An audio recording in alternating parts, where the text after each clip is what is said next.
Okay, so are you ready to go deep? Today, we're going to be taking a look at The Tipping Point by Malcolm Gladwell. Ooh, fun. It's a really fascinating look at why things catch on. Yeah, Like why do some trends or ideas or products right. just explode in That's like popularity? a secret code It almost. is. It's like, what's that magic formula? Yeah, And Gladwell kind of breaks down yeah. how those tipping points happen. He gives us a framework Yeah. to kind of make sense of it all. And the cool thing is, he lays out these principles in a way that we can actually use. Exactly. Very applicable. So we're going to be talking about the law of the few, the stickiness factor, You'll love it. and the power of context, all coming up. Yeah, I think you'll be surprised at how these seemingly like simple concepts Right? can really have a huge impact on how we understand the world and even how we can influence it. Absolutely. So let's start with this law of the few. Okay. Gladwell says that when it comes to spreading information, not everyone has equal impact. Right. It's kind of like a virus, right? Yeah. Some people are just those super spreaders. Exactly. And Gladwell breaks these influencers down into three kind of fascinating categories. I love it. So first you have the connectors. Okay. These are the social butterflies. They seem to know everyone. They bridge different groups. They're masters at networking. They're like the ultimate networkers. Yeah, you think of like the person on LinkedIn with thousands of connections. Oh, yeah. Or that friend who always seems to know someone wherever you go. Right. It's like, how do they do that?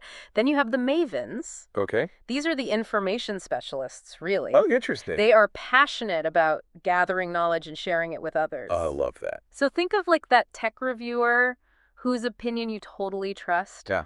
Or that friend who always has the inside scoop on the best new restaurants. They always know what's up. They know what's up, they're on top of it. Yes. And finally, we have the salespeople. Okay. These are the masters of persuasion. They have this incredible ability to just convince you, Yeah. to try something new, to buy a product, or even to adopt a whole new way of thinking. So they can really influence you. Yeah, like those charismatic speakers Oh, who yeah. just captivate a whole audience. Right. Or like the marketing gurus who create campaigns that just make you want to click buy now. Oh, yeah. That's their magic. So we've got our connectors, our mavens, our salespeople. Yeah. These influencers are really like the secret weapons of the tipping point. Mm-hmm. But how do we actually use this knowledge, Yeah. Right. in our own lives? Like, what can we do with this? Well, think about it this way. Like, who are the connectors, the mavens, and the salespeople in your own network? Oh, that's a great question.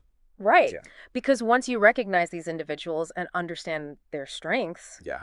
that can be incredibly valuable. Oh, right. Maybe you need to connect with someone who can introduce you to a potential client or collaborate on a project. Mm. Or maybe you need advice from a maven who really knows their stuff. That makes total sense. So it's not just about identifying them, it's about figuring out how to work with them Yeah, leverage that. and leverage their influence to achieve your goals. Yeah.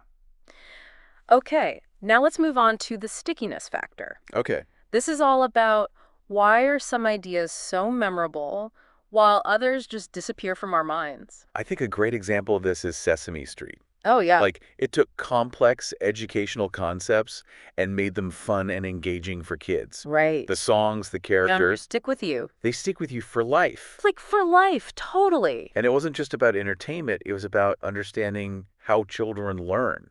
Right. They used repetition, catchy tunes, relatable characters to make those lessons stick. It's brilliant. So brilliant. Like, how do you make information memorable and engaging? Yeah. It's not just about the information itself. Yeah. It's about the packaging. The packaging is so important. Got to make it engaging, make it memorable. It's got to be relevant to the audience. Yeah, relevant to the audience. Totally. And think about how this applies to marketing. Oh, yeah. Like catchy slogans like just do it. Yeah, They're specifically designed to be sticky. they are. They're short.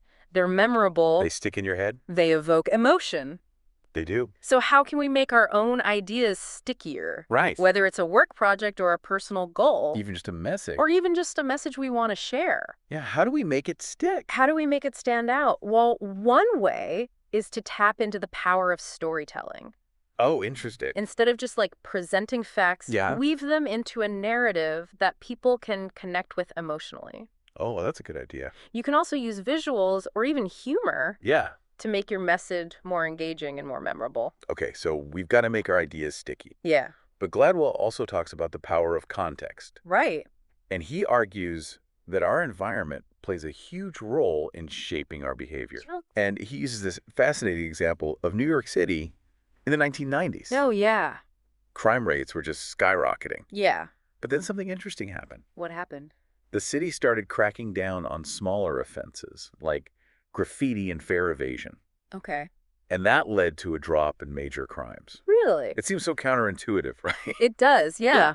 But the theory is that by cleaning up the environment and creating this sense of order, Uh-huh.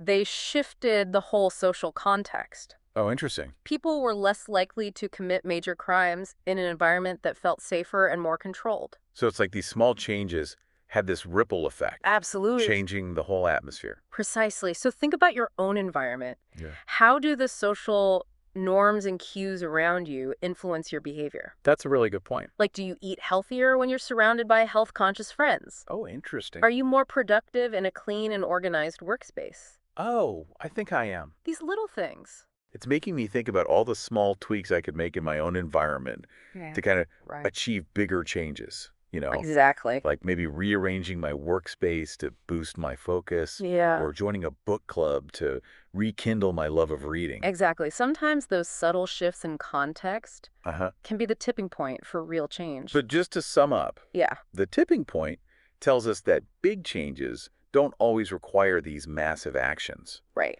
By understanding the law of the few, making our ideas stickier, and harnessing the power of context, Mm-hmm. we can create a ripple effect that leads to real impact. Now, one thing that really got me thinking was, Gladwell focuses on positive tipping points, Right? but couldn't these same principles be used for negative ends? Oh, that's a great question. Like, what about the spread of misinformation or even harmful ideologies? Yeah, that's a really good point. It's kind of a chilling thought, right? It is. It is. It makes you realize that understanding these principles isn't just about creating positive change. It's also about being aware of how they can be manipulated Right. and protecting ourselves from those negative tipping points. That's a great point to leave on. Yeah, Something to think about, definitely. How can we use these principles for good? Right. But also, how can we guard ourselves against the potentially negative applications? Exactly. So, lots to think about Lots to think about. from The Tipping Point. Yeah, great book. A great book, and we'll see you next time for another deep dive. Sounds good.